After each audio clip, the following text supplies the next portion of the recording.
Halo semuanya, kali ini kita akan membahas mengenai peran perawat kesehatan jiwa dan kolaborasi interdisiplin dalam kesehatan dan keperawatan jiwa.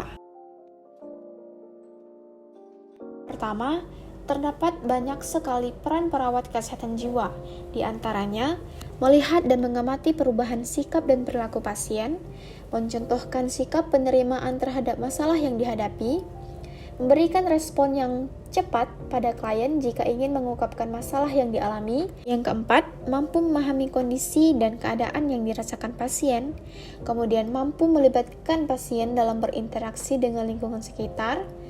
Yang keenam, aktif dalam penelitian. Yang ketujuh, memberikan edukasi kepada masyarakat betapa pentingnya kesehatan jiwa. Yang kedelapan, melakukan kolaborasi dengan lembaga kesehatan mental. Yang kesembilan, mampu memberikan pelayanan yang komprehensif, baik di klinik maupun di luar. Dan yang kesepuluh, menerima konsultasi yang akan membantu pasien. Kemudian, secara sistematis, peran perawat kesehatan jiwa dapat digambarkan sebagai berikut. Di sini terdapat yang pertama clinical, patients, fiscal, professional, sosial, serta legal dan ethical. Selanjutnya juga terdapat peran perawat jiwa dalam pemberian obat baik dilakukan di rumah sakit dan juga proses persiapan pulang pasien. Di antaranya yang pertama melakukan pengkajian masalah secara komprehensif. Kemudian, perawat mendukung pasien dalam memberikan pengobatan yang dilihat dari faktor biologi, psikologi, sosial, pengobatan diagnosa medis, serta pemeriksaan penunjang lainnya. Yang ketiga, melakukan kolaborasi dengan terapi modalitas yang akan dilakukan. Dan perawat mampu memilih dan menstimulasikan pasien terapi pengobatan yang dilakukan. Yang keempat, memberikan penyuluhan kesehatan. Yang kelima, memberikan edukasi kesehatan tentang manfaat minum obat dan dampak yang akan terjadi pada pasien selama perawatan maupun saat pulang. Yang keenam, mengobservasi efek samping pemberian obat, selalu melihat efek samping setelah minum obat, dan memastikan obat dikonsumsi dengan tepat sesuai anjuran dokter. Dan yang ketujuh, melaksanakan pengobatan dengan melihat prinsip farmakologis.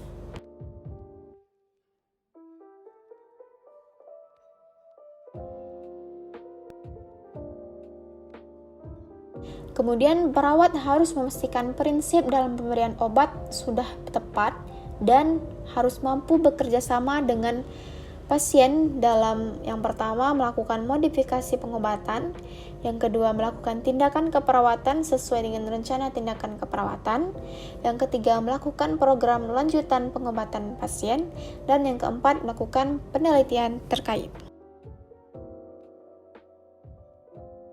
Kemudian, kriteria dalam melakukan kolaborasi diantaranya saling membina hubungan saling percaya, kemudian menghormati dan menerima semua masing-masing dalam bidang keilmuan, kemudian memiliki teman kerja dan kemampuan untuk bernegosiasi, kemudian memiliki citra diri positif serta harga diri yang positif, dan memiliki kompetensi profesional baik pengetahuan maupun pengalaman.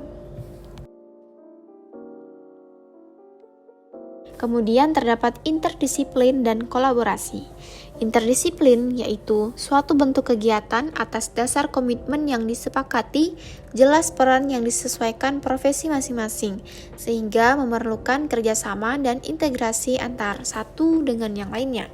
Kolaborasi bentuk hubungan kerjasama yang terjadi antara dua pihak tertentu dengan kerjasama yang harapannya akan didapatkan terbentuk suatu kerjasama saling berbagi, baik tugas maupun motivasi dalam bekerja.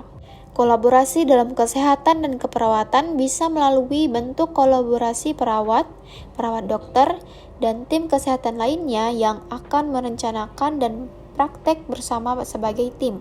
Hubungan perawat dan dokter dalam kesehatan keperawatan jiwa merupakan suatu hal yang penting karena menunjukkan kesetaraan dan hubungan yang tepat dalam membentuk konsekuensi dalam melaksanakan tanggung jawabnya.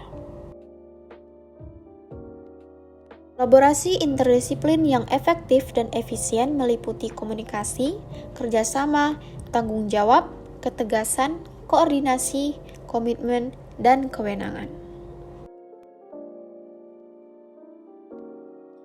Kemudian, jenjang pelayanan kesehatan jiwa diantaranya yang pertama, perawatan dilakukan secara individu dan keluarga. Yang kedua, dukungan masyarakat secara formal maupun non-formal. Yang ketiga, pelayanan kesehatan mendasar. Yang keempat, pelayanan kesehatan masyarakat. Yang kelima, pelayanan kesehatan jiwa di rumah sakit umum. Dan yang keenam, pelayanan kesehatan jiwa di rumah sakit jiwa. Baik, itulah tadi mengenai materi peran perawat kesehatan jiwa dan kolaborasi interdisiplin dalam kesehatan dan keperawatan jiwa. See you on the next video. Bye!